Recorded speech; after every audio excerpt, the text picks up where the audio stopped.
আমাদের এবার আসে ধারা, ধারা শুরু, এই যে এই টপিক্সটাই এখন শুরু হবে। অনুক্রম আর ধারার মধ্যে একটা বেসিক পার্থক্য আছে, সেটা আমরা একটু বোঝার চেষ্টা করি।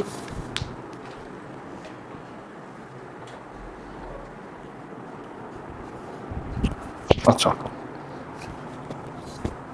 অনুক্রম আর ধারার মধ্যে একটা বেসিক পার্থক্য আছে, খেয়াল করো।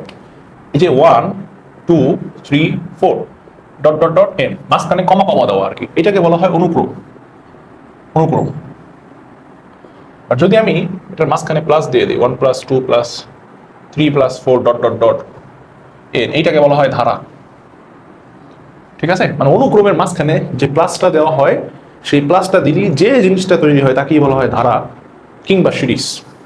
আমি বুঝাইতে পারছি জিনিসটা? ওকে। তো ওই ধারা কয় ধরনের? আমাদের ধারা মোটামুটি শুরু হবে এবার। ধারার প্রকারভেদ নিয়ে একটু আলোচনা করি। ধারা কয় ধরনের? ধারা টোটালি দুই ধরনের। একটা হলো গিয়ে ফাইনাইট সিরিজ। ফাইনাইট সিরিজ মানে হলো গিয়া সসীম ধারা, সসীম ধারা। আর একটা হলো গিয়া infinite series. Infinite series, infinite series মানে অসীম ধারা, অসীম, অসীম ধারা।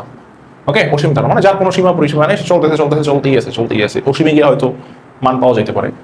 তো ফাইনাইট ধারা এবং নন ফাইনাইট ধারা এরা আবার দুই ধরনের, প্রত্যেকটাই দুই ধরনের। সো দুই ধরনের কনসেপ্ট একই।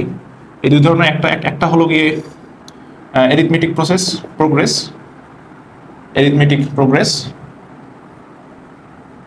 মানে হলো সমান্তর ধারা। আর বি নাম্বার যেটা, সেটা হলো গিয়া geometric process progress, geometric progress. আর এটার মানে হলো গিয়া গুণান্তর ধারা প্রসেস, গুণোত্তর ধারা। তো যেটা বলছিলাম যে জেনারেল ম্যাথ এটা হলো গিয়ে সসীম ধারা আলোচনা হইতেছে, আর হায়ার ম্যাথে হলো গিয়ে অসীম ধারা নিয়ে আলোচনা হয়। ঠিক আছে, সো আমরা একটু জেনারেল ম্যাথের থেকে আমরা হায়ার ম্যাথে যাবো, সাধারণ থেকে আমরা উচ্চতরে যাবো। ঠিক আছে, তো সসীম ধারার এ আর বি এর মধ্যে একটু পার্থক্য করে দেখি। খেয়াল করি, আমি একটা ধারা লিখি, এই যে এই ধারাটা, এই ধারাটা 1 প্লাস 2 প্লাস 3 প্লাস 4।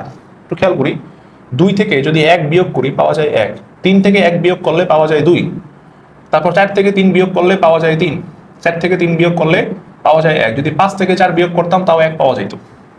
তার মানেটা কি? তার মানে হলো যদি আমরা পরবর্তী যে পদ, এগুলো প্রত্যেকটা এক একটা পদ, 1 একটা পদ, 2 একটা পদ, 3 একটা পদ, প্রত্যেকটা পদ, যে অগ্রবর্তী যে পদটা থাকে সেই পদটা থেকে পূর্বের পদটা যদি বিয়োগ করি, অলওয়েজ মান থাকবে সেম, এই বিয়োগ ফলটা থাকবে সেম। এটাকে বলা হয় সমান্তর ধারা। মানে যোগ করে করে যে পরিমাণ বিয়োগ হয়েছে সেই পরিমাণ যোগ করে করে সামনে আগাইতেছে, সেটাকে বলা হয় সমান্তর ধারা। আশা করি বুঝতে পারছি। যেমন এইটা একটা ধারা 2 plus 4 plus 6 plus 8 plus dot dot dot টুয়াইজ এট। 8 থেকে যদি 6 বিয়োগ করি থাকে 2, 6 থেকে 4 বিয়োগ করলে থাকে 2, 4 থেকে 2 বিয়োগ করলে থাকে 2। সবসময় 2 এর সাথে 2 যোগ করলে হয় 4, 4 এর সাথে 2 যোগ করলে হয় 6, 6 এর থেকে 2 যোগ করলে হয় 8। মানে যোগ করে করে সামনে আগাইতেছে, একটা সেম পরিমাণ অ্যামাউন্ট যোগ হইতে হইতে সামনের দিকে আগাইতেছে। সো এটাকে আমরা বলতেছি কি, এই দুইটাকে সমান্তর ধারা। এবার আসো গুণান্তর ধারা কি। ধরা যাক আমি যদি এভাবে লিখি 2 plus 4 plus 8 plus 16 plus 32 plus dot dot dot dot, কি পাওয়া যাইতেছে? যদি আমি 4কে যদি 2 দ্বারা ভাগ করি পাওয়া যায় 2, এই 4কে 2 দ্বারা ভাগ করতেছি। এবার আসো এই 8কে আমি 4 দ্বারা ভাগ করবো, 8/4 পাওয়া যাইতেছে 2। এবার আসো 16কে 8 দ্বারা ভাগ করবো, 16 ডিভাইডেড বাই 8 পাওয়া যাইতেছে 2। 32কে 16 দ্বারা ভাগ করবো, 32/16 সমান সমান পাওয়া যাইতেছে 2। তার মানে অগ্রবর্তী যে পদটা আছে অগ্রগামী, সেই অগ্রগামী পদকে যদি পূর্ববর্তী পদ দ্বারা ভাগ করা যায়, ভাগফল সবসময় সেম অ্যামাউন্টের থাকে। অন্যভাবে বলা যায়, কোনো একটা পদে যদি সেই একটা কমন টার্ম দ্বারা গুণ করে করে সামনে যে আগায় যে ধারা, সেটাকে বলা হয় গুণোত্তর ধারা। সমান্তর ধারা মানে যোগ করে করে আগাইতেছে, আর গুণোত্তর ধারা মানে কোনো একটা কিছু গুণ করে করে আগাইতেছে। আমি কি বুঝাইতে পারছি জিনিসটা? সো আমরা এই এও বুঝলাম, বিও বুঝলাম। জিওমেট্রিক প্রোগ্রেস যেটাকে আমরা গুণোত্তর ধারা বলতেছি, আর অ্যারিথমেটিক প্রোগ্রেস যেটাকে আমরা সমান্তর ধারা করতেছি। ঠিক আছে, আমরা এবার কিছু সমান্তর ধারার কিছু ম্যাথমেটিক্যাল টার্মে চলে যাচ্ছি। আমরা এগুলো মুছে দিচ্ছি, এই জিনিসগুলো খেয়াল করি। এখানে আমি একটা সমান্তর ধারা নিচ্ছি 1 plus 2 plus 3 plus 4 plus 5 dot dot dot dot N সংখ্যক। ঠিক আছে, তো বোঝাই যাচ্ছে এটা একটা সমান্তর ধারা। কিভাবে? 2 থেকে 1 বিয়োগ করলে থাকে 1, 3 থেকে 2 বিয়োগ করলে থাকে 1, 4 থেকে 3 বিয়োগ করলে থাকে 1। সো এটা একটা সমান্তর ধারা এবং এটা সসীম, মানে এন সংখ্যক পর্যন্ত যেহেতু আমি বলে দিছি, সো সসীম। যদি আমি ডট ডট দিয়ে রাখতাম তাহলে এটা হয়তো অসীম। সো যেহেতু আমি n সংখ্যক বলে দিছি, সো এটা হবে সসীম সমান্তর ধারা। ওকে, এইটাকে আমরা বলি সমান্তর ধারার প্রথম পদ। কোন সমান্তর ধারার প্রথম যে পদটা শুরু হয় সেটাকে বলা হয় প্রথম পদ। প্রথম পদকে সাধারণত আমরা এ দ্বারা ডিনোট করি। প্রথম পদকে আমরা সাধারণত এ দ্বারা ডিনোট করি, প্রথম পদ এ।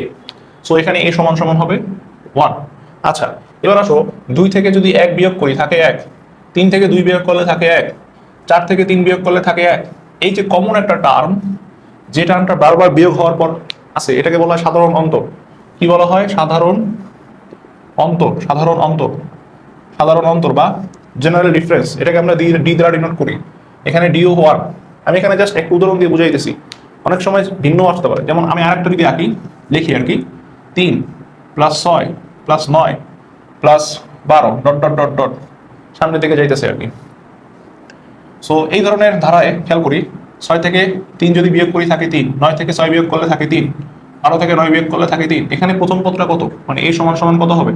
3 হবে। সাধারণ ডিফারেন্স বা জেনারেল ডিফারেন্স কত হবে? 3 হবে। সো আমি বুঝতে পারছি যে, বুঝাইতে পারছি কিনা, আই থিঙ্ক, যে সাধারণ অন্তর আর প্রথম পদ বা ফার্স্ট টার্ম যেটা, সেটা কি আই থিঙ্ক বুঝাইতে পারছি। ওকে, তো এই জিনিসটাকে আমি একটু ম্যাথমেটিক আকারে লিখি। খেয়াল করি, একের সাথে সাধারণ অন্তর যোগ করলে পরের টার্মটা হয়, পরের টার্মের সাথে আবার সাধারণ অন্তর যোগ করলে পরের টার্ম হয়, পরের টার্মের সাথে আবার সাধারণ অন্তর যোগ করলে পরের টার্ম হয়। তো প্রথম পদটা ছিল এ, ঠিক আছে, এই এ লিখলাম, 1 লিখলাম। পরের পদটা কি? পরের পদটা এ এর সাথে সাধারণ অন্তর যোগ হয়েছে, a + d, এটা পরের পদ, a + d। আচ্ছা, প্লাস এবার এই যে পরের টার্মটা আছে, এই পরের টার্মের সাথে আবার সাধারণ অন্তর যোগ হয়েছে, তাহলে a + d ছিল, তার সাথে আবার d যোগ হয়েছে, এটাকে আমি লিখতে পারি 2d।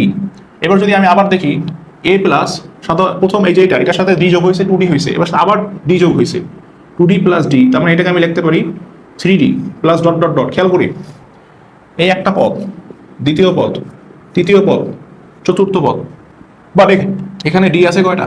3টা। পদ মোট 4টা, ডি আছে 3টা। তো যখন n সংখ্যক পদ হবে, এই যে n সংখ্যক, এখানে ডি হবে কয়টা? n-1, মানে একটা কম। n যদি 5টা হয়, 5 - 1 মানে 4। আশা করি বুঝাইতে পারছি। সো কি হবে n সংখ্যক পদ? a প্লাস, এখানে কি হবে? n-1 into D. এইটাকে বলা হয় কি? এটাকে বলা হয় n-তম পদ। সো আমাদের একটা সূত্র বের হয়ে গেল, n-তম পদের সূত্র, সেটা কি? a + n-1 into D. এটা আসলে মানে আমরা জাস্ট মেক করছি, এটা এমনি বের করা যায় আসলে।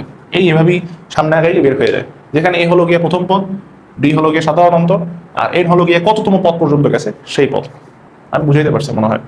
এখন প্রশ্ন আসলো যে এখান থেকে কি ধরনের ম্যাথ আসতে পারে। জাস্ট সিম্পল একটা বুঝাইতেছি যে এই টাইপের ম্যাথ কি ধরনের হইতে পারে।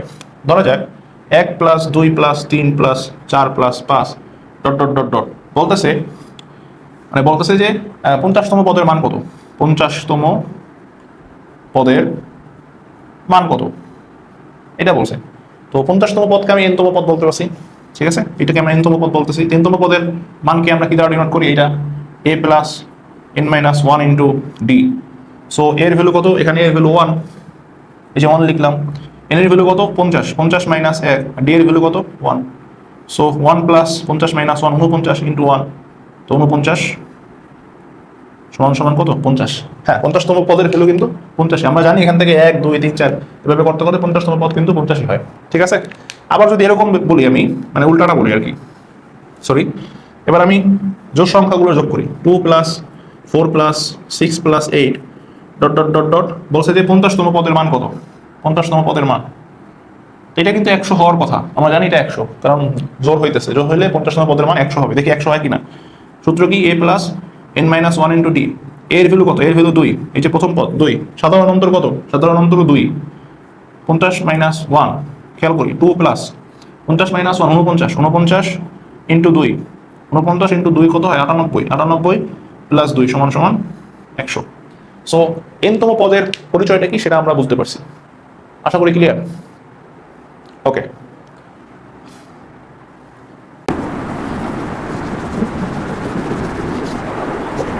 আমরা মোটামুটি যে সূত্রটা শিখছি, এই যে a + n-1 ইন্টু ডি, এটা নিয়ে যে ধরনের ম্যাথ হয়, এই ধরনের আরও অনেক ম্যাথ আছে, বাট বেসিক যে ম্যাথগুলো শুধুমাত্র এই সূত্র দিয়েই করা লাগে, সেই সূত্রগুলো সেই ম্যাথ দিয়ে আমরা সলভ করবো, ঠিক আছে। অর্থাৎ সেই ম্যাথগুলো সলভ করবো সূত্র দিয়ে। তো শুরুতে দেখে নিচ্ছি, খেয়াল করো 5 + 8 + 11 + 14 ধারাটির কোন পদ 383। এই যে এই ম্যাথটা যে কথা বলতেছে, 3 নম্বর ম্যাথ একই কথা বলতেছে, তারপর 4 নম্বর ম্যাথ একই কথা বলতেছে। তার মানে যদি আমি যে কোনো একটা বুঝি, বাকি দুটো কিন্তু ইজিলি করে ফেলবো।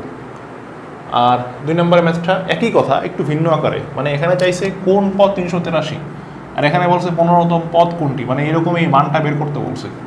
এখানে মান দেওয়া আছে, এন বের করতে বলছে, এখানে এন এর মান দেওয়া আছে, ভ্যালুটা কত সেটা বের করতে বলছে।